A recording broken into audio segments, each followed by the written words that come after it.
The courthouse doors had barely swung shut behind us when my former mother-in-law stepped directly into my path. She planted the tip of her cane on the concrete outside the Hamilton County Courthouse in Noblesville, Indiana, and looked at me with the same expression she'd worn for years whenever she wanted me to feel small. "Don't ever set foot in my house again," Lorraine snapped loudly enough for people walking by to hear. "Get out!" My ex-husband Mark stood a few feet behind her in his tailored navy suit. He folded his arms across his chest and smirked, as if the divorce judge had just handed him the greatest victory of his life. I adjusted the strap of my worn leather purse and took a slow breath. The migraine that had been building behind my right eye since dawn pulsed again. Then I smiled. "Actually, Lorraine," I said quietly, "the sale closed this morning." She frowned. "What sale?" "I sold the house." Her face barely changed before I added one more sentence. "And your son isn't the CEO anymore." For 2 full seconds, nobody spoke. Then Mark laughed. Not a nervous laugh, a loud, confident one that turned a few heads on the courthouse steps. "Diane," he said, shaking his head, "you've always had quite an imagination." Lorraine laughed too. "You really think anyone believes that?" I didn't answer. There was nothing left to explain. Not yet. Instead, I reached into my purse, pulled out a small envelope, and handed it to Lorraine. "These are the instructions from the attorney. You have 72 hours to remove your personal belongings." She didn't even take the envelope. Mark stepped forward. "You've officially lost your mind." Maybe he believed that. Or maybe he needed to. Because if he admitted even for a second that I wasn't bluffing, everything he'd believed about the last 25 years would come crashing down. 6 months earlier, I never imagined I'd be standing outside a courthouse saying those words. Back then, I was still trying to save a marriage that had quietly disappeared years before I realized it. People always ask when a marriage ends. In my experience, it isn't one big moment.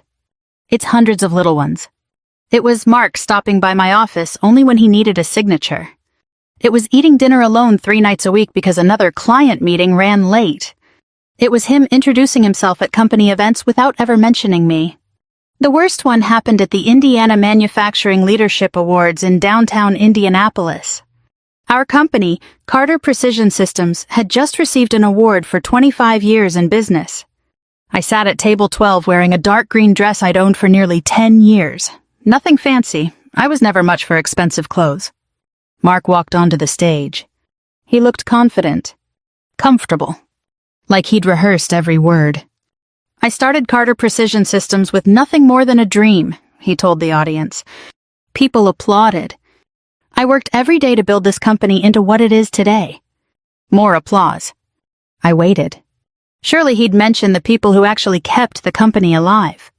Our employees. His late father. Maybe me. Instead, "Thank you all for believing in my vision." That was it.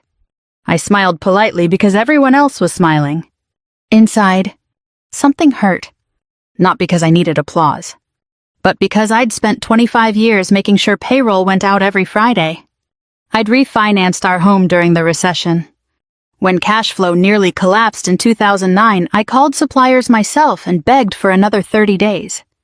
I remembered sitting in our tiny office with stacks of unpaid invoices, while my father quietly slid an envelope across the desk.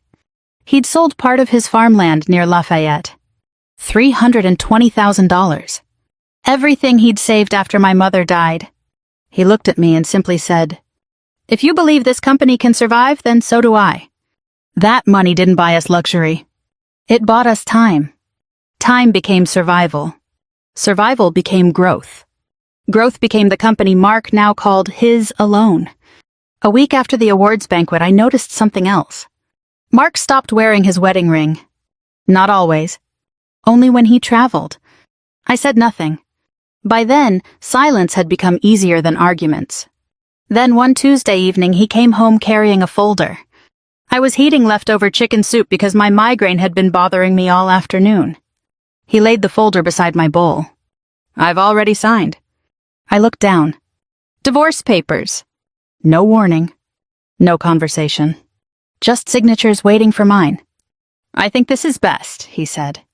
I kept staring at the papers. What happened to us? He sighed impatiently. Diane, we've been roommates for years. I nodded slowly. Maybe that part was true. But roommates don't erase each other. He leaned against the kitchen counter. I've talked with my attorney. Of course he had. I'll make sure you're comfortable financially. Comfortable. After 25 years. I finally looked at him. What do you think I contributed to this company? He actually looked surprised by the question. You handled spreadsheets. Just 4 words. You handled spreadsheets. Nothing about negotiating loans. Nothing about keeping employees insured. Nothing about sitting beside hospital beds after workplace injuries.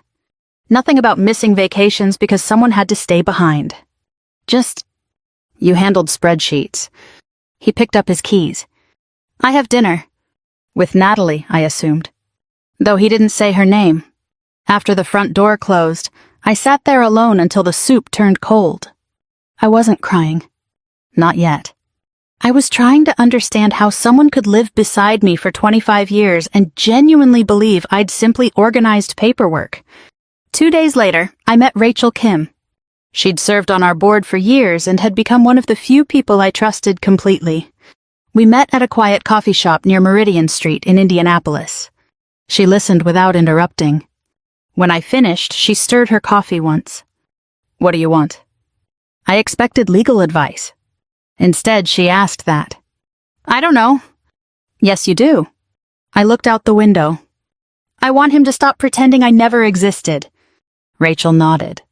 Then she asked a question that caught me completely off guard. Did you sign this year's voting proxy? I blinked. No. You haven't? I forgot. Rachel smiled for the first time all morning. No. She reached into her briefcase and pulled out a thick corporate binder. You remembered exactly when you needed to. She opened it carefully before sliding it across the table. Turn to page 32. I frowned. What am I looking for? Rachel folded her hands.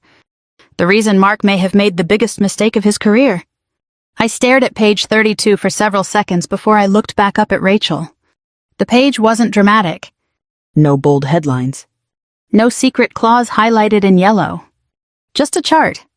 Boxes. Names. Numbers. Corporate language I'd spent half my life reading. I don't understand, I admitted. Rachel turned the binder toward herself and tapped the page with one finger. You own 38% of the company's equity. I know. But that's not what matters here. She pointed lower. Your Class A preferred shares carry 5 votes each. I nodded slowly. I remember Dad insisting on that. So do I. Rachel leaned back. Mark remembers too. That surprised me. I thought you were about to tell me he'd forgotten. She shook her head. No, that would make this story too easy. She smiled faintly. Mark didn't forget. He got comfortable. That sentence stayed with me. For years, every annual shareholders meeting followed the same routine. A few weeks beforehand, Mark's assistant would email me a proxy authorization. I'd sign it. Mark voted my shares. The meeting ended. Life went on. I trusted him, I said quietly. Rachel nodded. And he came to believe trust was permanent. She slid another document across the table. This year's proxy. It was blank. Unsigned. I never sent it back. No, Rachel looked directly at me. For the first time in 17 years, Mark doesn't control your votes. I sat there without speaking. Outside, a delivery truck backed into the alley behind the coffee shop. Someone laughed near the counter. Life kept moving. Mine had suddenly changed. Rachel continued gently. When your father invested in Carter Precision Systems 15 years ago, he didn't write Mark a check. He invested in me. Exactly. I smiled for the first time in weeks. Dad had never disliked Mark. He simply believed business and marriage were 2 different things. If this company ever survives because of my money, he'd said back then, I want everyone to remember where that money came from. Rachel had been the young attorney who drafted the agreement. Each Class A share carried 5 votes. They couldn't be converted without my written consent. They couldn't be diluted without my approval. Back then, none of us imagined the company would someday be worth more than $100 million. We were just trying to make payroll. So what happens now? I asked. Rachel didn't answer immediately. Instead, she folded her hands. That depends on why you're asking. What do you mean? If you're trying to punish your husband for having an affair... She let the sentence hang. Then don't do this. I blinked. I wouldn't. I know. She looked relieved. But if you're trying to protect a company whose leadership has stopped acting in its employees' best interests... She closed the binder. That's a different conversation. Over the next few weeks, divorce mediation moved forward. Everything became paperwork. Financial statements, property valuations, retirement accounts, insurance policies. 25 years of marriage reduced to folders with colored tabs. Mark was polite whenever lawyers were present. Almost cheerful. It was strange. He treated the divorce like a business transaction he'd already won. During one mediation session, our attorneys reviewed the marital property. The old Carmel house came up. It had belonged to my parents before they passed away. Although it had become part of the marital estate for settlement purposes, it also needed expensive repairs. The roof was nearing the end of its life. The original windows leaked every winter. The plumbing wasn't exactly young either. Mark barely looked at the appraisal. I don't want it. His attorney glanced at him. You sure? I have no interest in maintaining that place. He turned toward me. You always liked old houses. I said nothing. He wanted something else instead.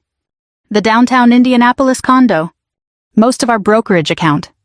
His boat. Several investment accounts. His lawyer quietly rearranged the numbers. By the end of the afternoon, Mark had formally agreed to waive any future claim to the Carmel house as part of the settlement package. He looked pleased with himself. Walking out to the parking lot, I heard him tell his attorney, I got the better deal. Maybe he believed that. At home, Lorraine had already started acting like I no longer lived there. One Thursday afternoon, I came back from a doctor's appointment. The arthritis in 2 fingers of my right hand had been bothering me again. When I stepped inside, cardboard boxes filled the front hallway. One box had a thick black marker label. **donate.***. I knelt carefully and opened it. On top sat my parents' wedding photograph. Beneath it, Dad's old pocket knife. My mother's handwritten recipe cards. An album filled with photographs from the first years of Carter Precision Systems. Our first rented garage.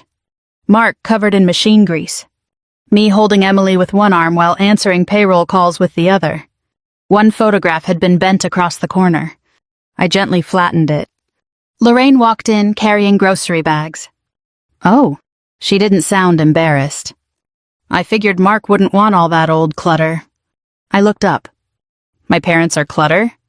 She sighed dramatically. Don't start. I'm asking? You'll be moving soon anyway. She set the groceries on the counter. There's no reason to drag useless memories around forever. I carefully closed the album. Those weren't memories to me. They were proof. Proof that I had been there from the beginning. That evening, while carrying laundry upstairs, I heard Lorraine talking on the phone. She didn't know I was home. I told Natalie she'd love this kitchen once they remodel it. A pause. Oh, absolutely. She laughed. The cabinets are ancient. Another pause. We'll finally make this house look modern. I quietly walked back downstairs before she noticed me. Not because I was afraid. Because I suddenly realized she wasn't imagining a future where I still existed. The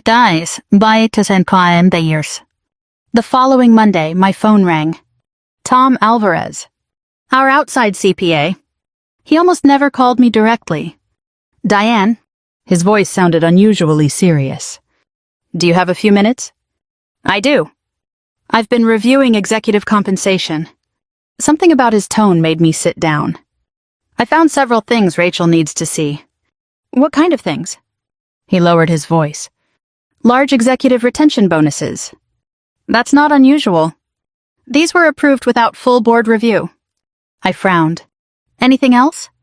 A resort trip listed as a vendor conference. Silence. 1 hotel room. I didn't need him to say another name. He continued. There's more. He explained that retirement contributions for hourly employees had quietly been reduced while executive bonuses increased. Several accounting classifications didn't make sense. Nothing screamed criminal. But together, the picture wasn't good. When I hung up, I sat alone in my kitchen for almost 20 minutes. I wasn't thinking about revenge. I was thinking about Frank Doyle.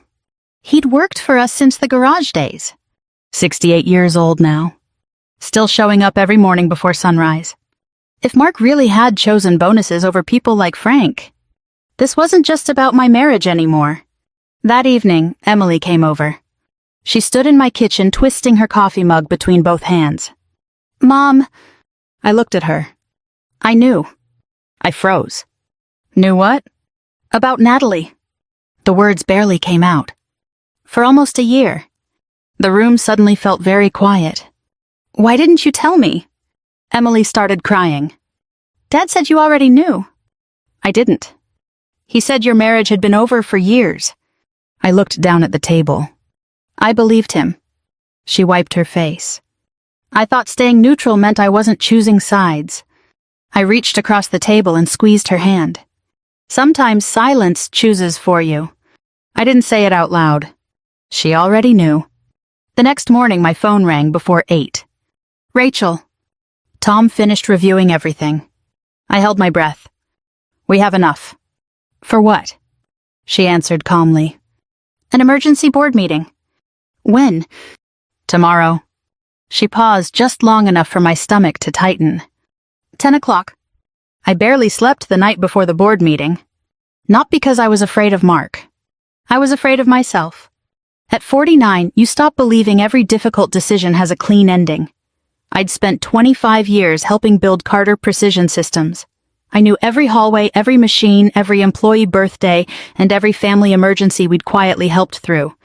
What if removing Mark hurt the people I was trying to protect? That question stayed with me until sunrise. I stood in my kitchen with a mug of coffee I never drank. The migraine from the day before had faded, but my stomach felt tight. Around 7:30, my phone buzzed. Rachel! I know what you're thinking, she said before I spoke. Do you? You're wondering whether this is becoming personal. I looked out the window at the maple tree my father had planted the year Emily was born. It is personal. It is. Rachel didn't argue. But that doesn't make it wrong. I stayed quiet. She continued. If Tom's report were clean, I'd tell you to walk away. And if it isn't? Then your responsibility isn't to Mark. She paused. It's to the company. An hour later, I drove to the office. The familiar Carter Precision Systems sign came into view, and for a moment I remembered the first building we'd rented. 8,000 square feet. 1 loading dock. 1 coffee maker that barely worked. Back then, Mark and I celebrated every new customer with takeout pizza. We weren't competing with each other.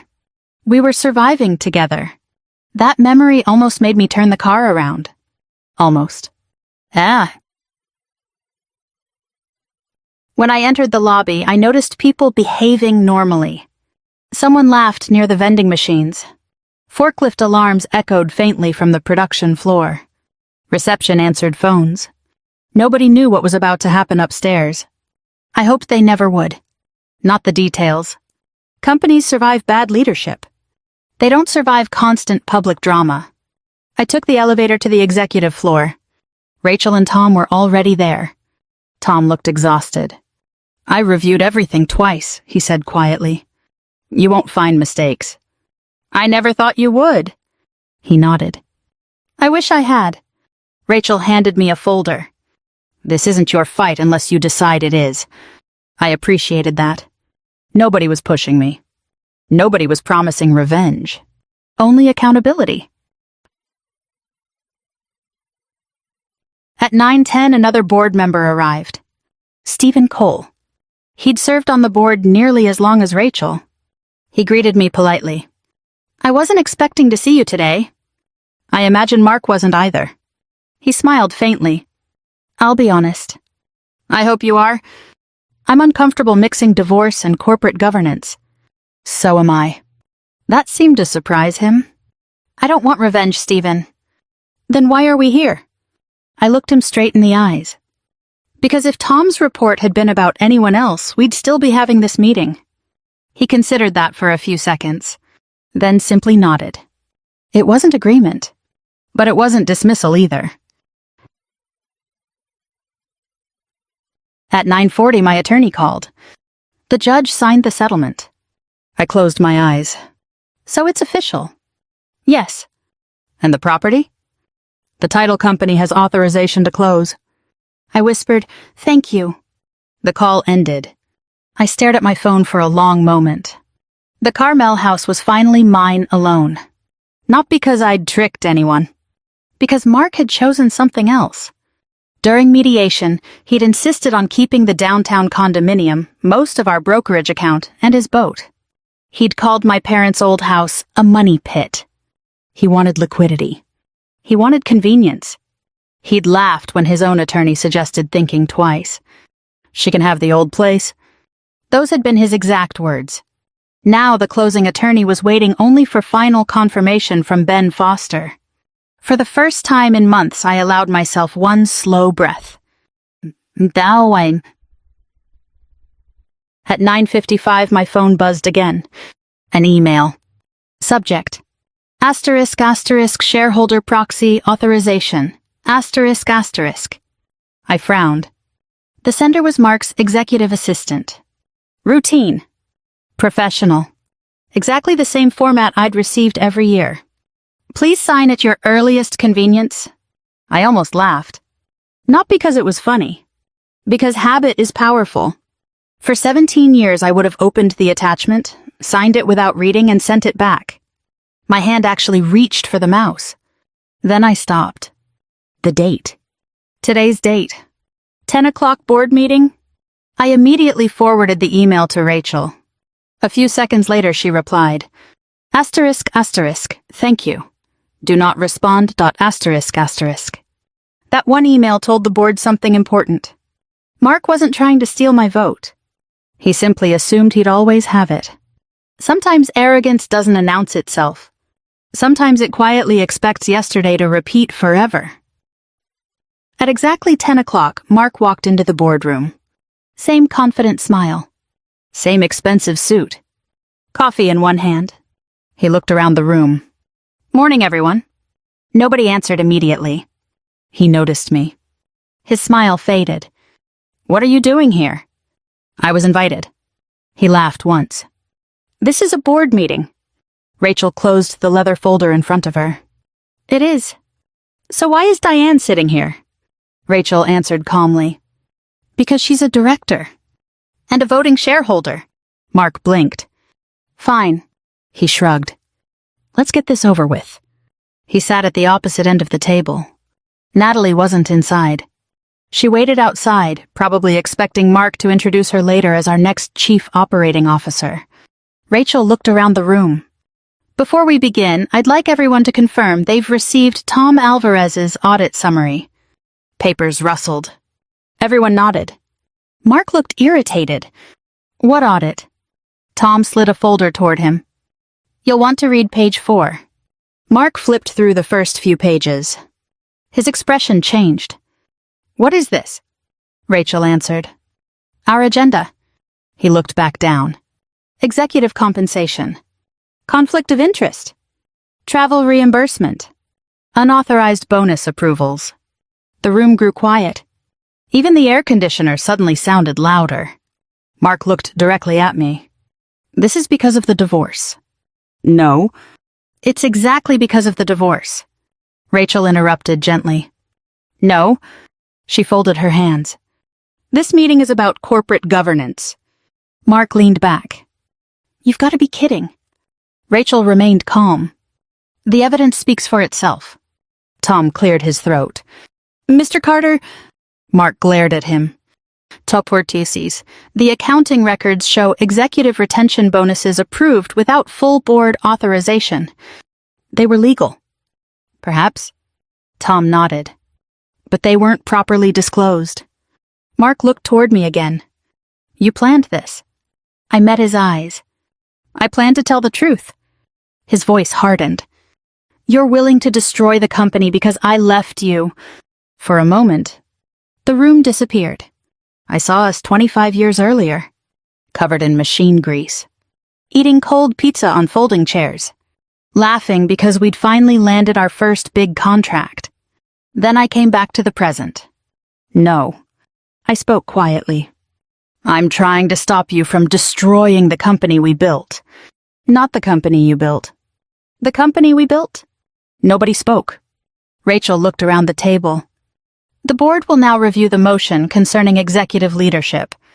She placed one final document in front of every director. Then she looked at me. I suddenly realized this wasn't the end of my marriage.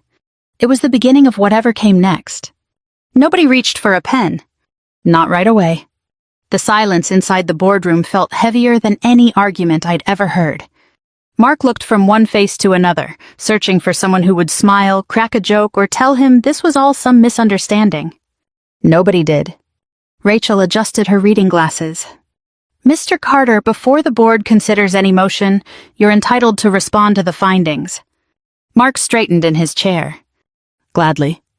He slid Tom's report aside as though it were nothing more than a restaurant menu. The relationship between Natalie and me is personal. He glanced at me before continuing. My marriage had already broken down. Rachel nodded once. The board isn't evaluating your marriage. Then why bring it up? Because the relationship wasn't disclosed while executive compensation decisions affecting Miss Green were being made. Mark folded his arms. She earned every dollar. Tom opened another folder. No one is questioning her work performance? He pushed several documents toward the directors. We're questioning the approval process. Mark looked at the papers but didn't touch them. Tom continued calmly. 3 retention bonuses were approved without full board review. He turned another page. The Aspen resort trip was categorized as vendor development. Another page. The receipts show no scheduled vendor meetings. Another. The hotel reservation lists 1 suite. Mark's jaw tightened. You've been digging through my private life. Rachel answered before Tom could. No. We've been reviewing company records. That distinction mattered. This wasn't about catching a cheating husband. It was about whether the company's leadership had stopped respecting the rules everyone else followed. Mark leaned forward. This company doubled in value under my leadership. Rachel nodded. It also belongs to its shareholders. And to 180 employees, I added quietly. He turned toward me. So now you're pretending this is about them? No. I've spent 25 years worrying about them. The words came easier than I expected.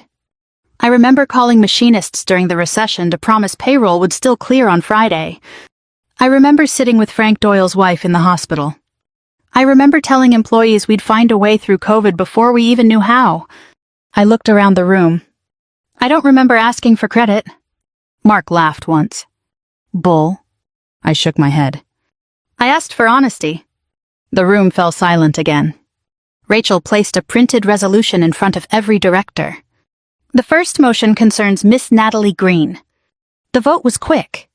Her pending promotion to Chief Operating Officer was withdrawn. Administrative leave. Independent review. The motion carried unanimously. Mark looked stunned. He'd expected disagreement. He'd found unity. Rachel continued. The second motion concerns Mr. Carter's position as Chief Executive Officer.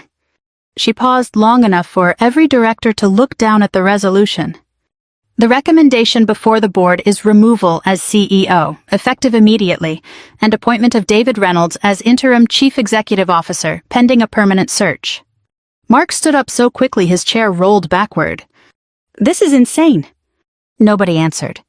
He looked directly at Stephen Cole. You've known me 20 years. Stephen sighed. I have. So vote no. Stephen looked genuinely uncomfortable. I wish this weren't happening. So do I. But I can't ignore the governance issues. Mark stared at him, then at another director, then another. Finally, he looked at me. This is your doing. Rachel spoke firmly. No, Mark. This is the board's decision. She looked around the table. Please cast your votes. One by one, hands went up. Yes. Yes. Yes. Stephen hesitated. For a moment, I thought he might save Mark. Instead, he slowly raised his hand. Rachel counted quietly. The motion passes. She looked at Mark. Effective immediately, you're removed as Chief Executive Officer of Carter Precision Systems. No applause. No dramatic music. Just silence. Mark remained standing. His face had gone pale. You can't do this. Rachel folded the signed resolution.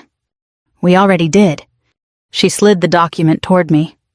As chair, I need one additional signature acknowledging the shareholder certification. My fingers ached as I picked up the pen. The arthritis in my right hand chose that exact moment to remind me it existed. I almost smiled. Life had a strange sense of timing. I signed. Not because I wanted revenge. Because I wanted the record to be accurate. Mark stared at the signature. 25 years. Reduced to one line of ink. A facilities manager knocked softly on the open door.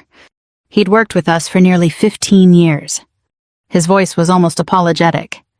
Mr. Carter, whenever you're ready, I'll help you collect your personal belongings. Not security officers. Not humiliation. Just a man doing his job. That somehow made it even sadder. Nah. An hour later, I walked out of the building alone. The summer air felt warmer than I'd expected. Instead of relief, I felt tired. Deeply tired. My phone rang. It was my attorney. Diane, everything all right? The closing is complete. I closed my eyes. So it's official. Yes. Ben Foster now owns the Carmel property. I thanked him and ended the call. I sat inside my car for several minutes without starting the engine. I'd imagined this moment dozens of times. I thought I'd feel victorious. Instead, I missed my father. I wished he could have seen that the little house he'd loved so much would remain standing instead of being torn down. Ben had promised to restore it, not replace it. Dad would have liked that. I drove to Carmel because there was one last box of personal things I'd left behind. When I pulled onto the street, another SUV was already parked outside. Ben Foster stood talking with his realtor. They smiled politely when they saw me. Then another car stopped. Mark. He climbed out without saying a word. A minute later, Lorraine opened the front door. She spotted me immediately. Her face hardened. She walked toward the front steps as quickly as her knees allowed. Then she planted her cane across the walkway. Don't ever set foot in my house again. Several neighbors glanced over. Lorraine didn't care. Get out. I took one slow breath. Actually, Lorraine, she folded her arms. Yet the sale closed this morning. What? I sold the house. She laughed. No, you didn't. And Mark isn't the CEO anymore. She looked toward her son. Mark didn't answer. For the first time since I'd known him, he couldn't find any words. Ben quietly stepped forward. Mrs. Carter? Lorraine frowned. I'm Ben Foster. He held out a folder. I'm the new owner. She ignored the folder. This is my son's house. Ben didn't argue. He simply opened the paperwork to the final page. Mark's signature. The settlement agreement. The closing confirmation. Lorraine grabbed the papers. Her eyes moved from one page to another. Then she looked at Mark. You signed this? Mark rubbed the back of his neck. I didn't think... No. She interrupted him. You didn't. Her voice cracked. For a second, she looked much older than 74. At that moment, a sheriff's deputy pulled up. One of the neighbors had called after hearing the shouting. The deputy listened patiently, reviewed the paperwork, then handed everything back. Ma'am, he said gently, the property legally changed ownership this morning. He wasn't rude. He wasn't dramatic. He simply explained that the court-approved agreement gave Lorraine 72 hours to remove her belongings.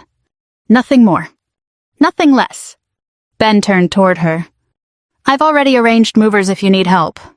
Lorraine didn't answer. She was still staring at Mark. I suddenly noticed 3 paint samples tucked under her arm. White. Gray. Cream. She'd been planning a new kitchen. Ben smiled politely. For what it's worth. He pointed toward the old cabinets. I actually plan to restore those. For the first time all afternoon. I almost laughed. Not at Lorraine. At life. She'd spent months planning to remodel a house that was never going to be hers. I picked up my last cardboard box from the hallway. As I walked toward my car, Mark followed me. Diane. I stopped. Please. His voice sounded different now. Not angry. Desperate. I need you to fix this. This? The board. You still have influence. I looked at him for a long moment. I don't want your marriage back. I know. I want my job. I believed him. That hurt more than I expected. He still didn't understand what he'd actually lost. I can't help you. You could. I shook my head. No. He lowered his voice. I'm asking. So am I. For what? Respect. He looked away. I climbed into my car. 3 weeks later, an invitation arrived in my mailbox.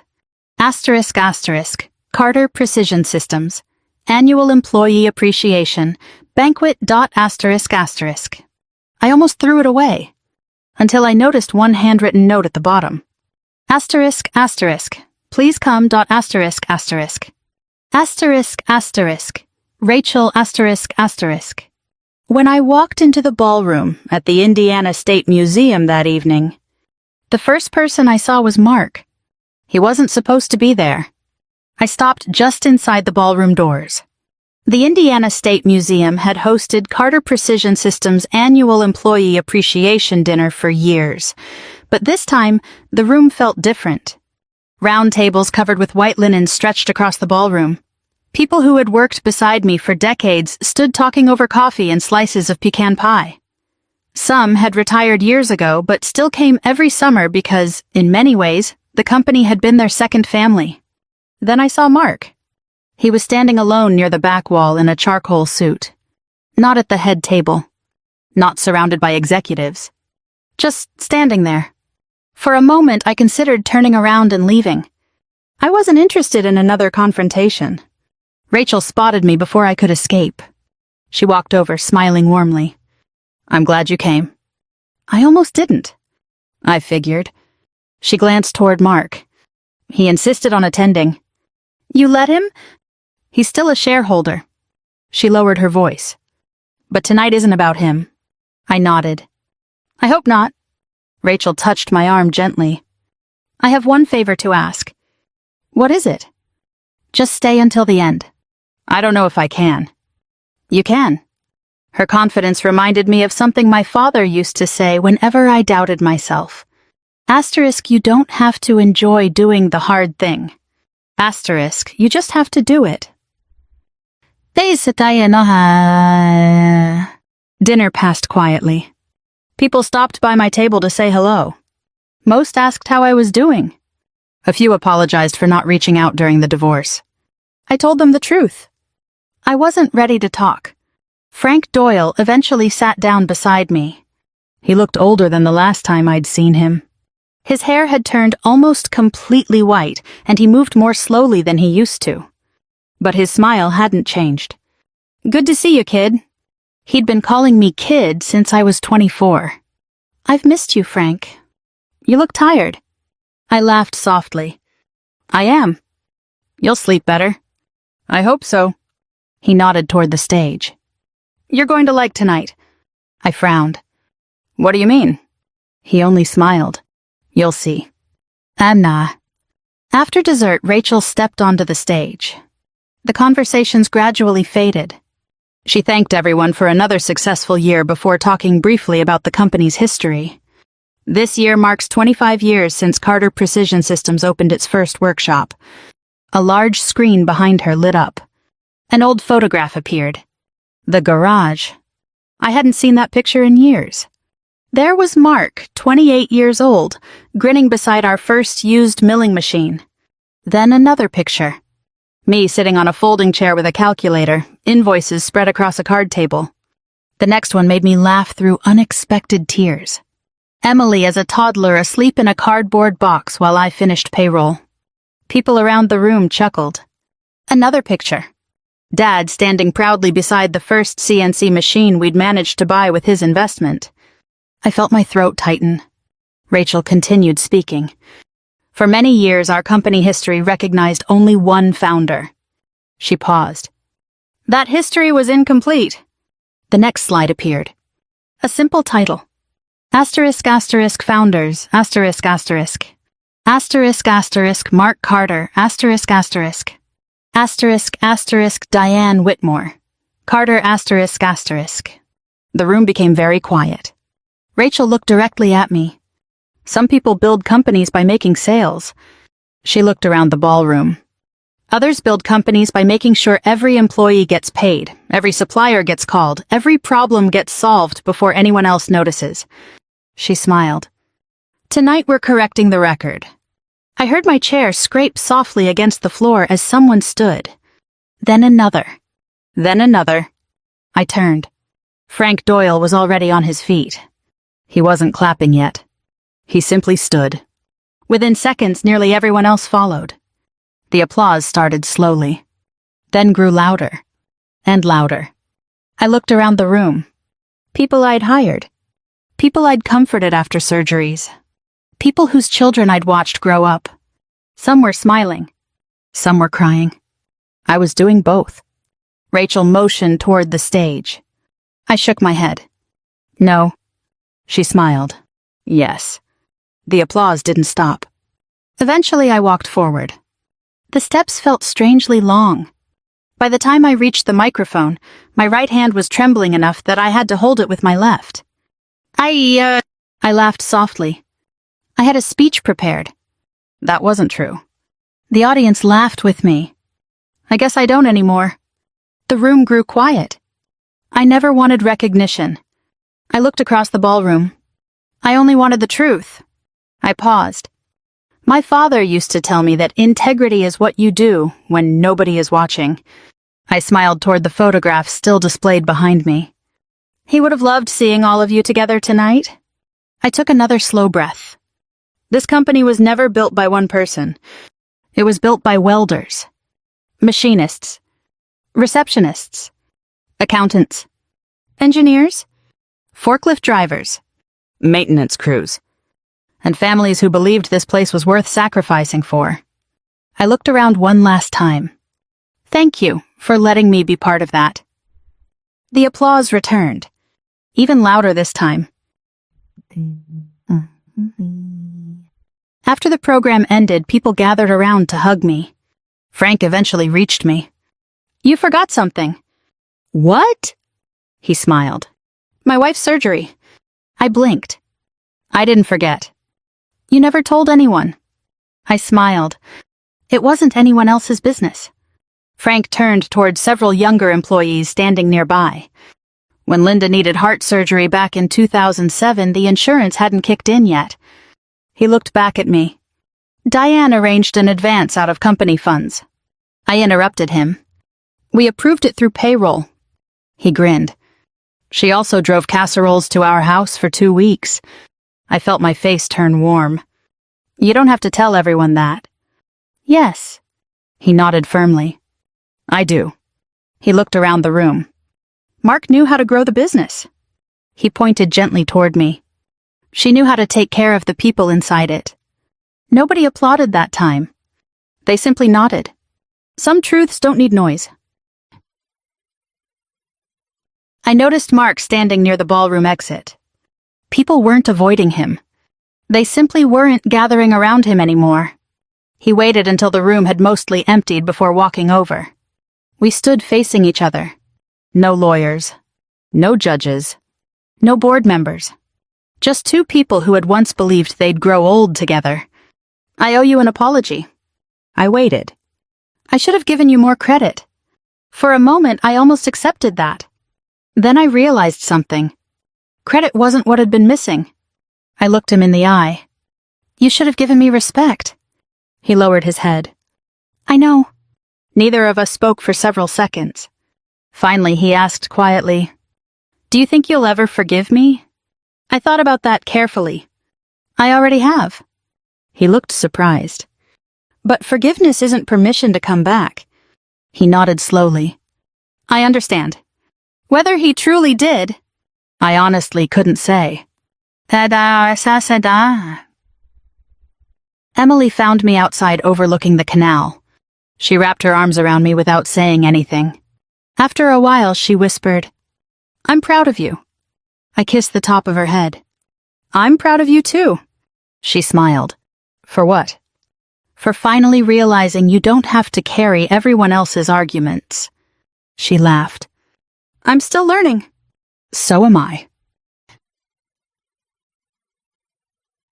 Life became surprisingly ordinary after that. I bought a small ranch-style home in Zionsville. No stairs. A little garden. Enough room for Emily whenever she visited.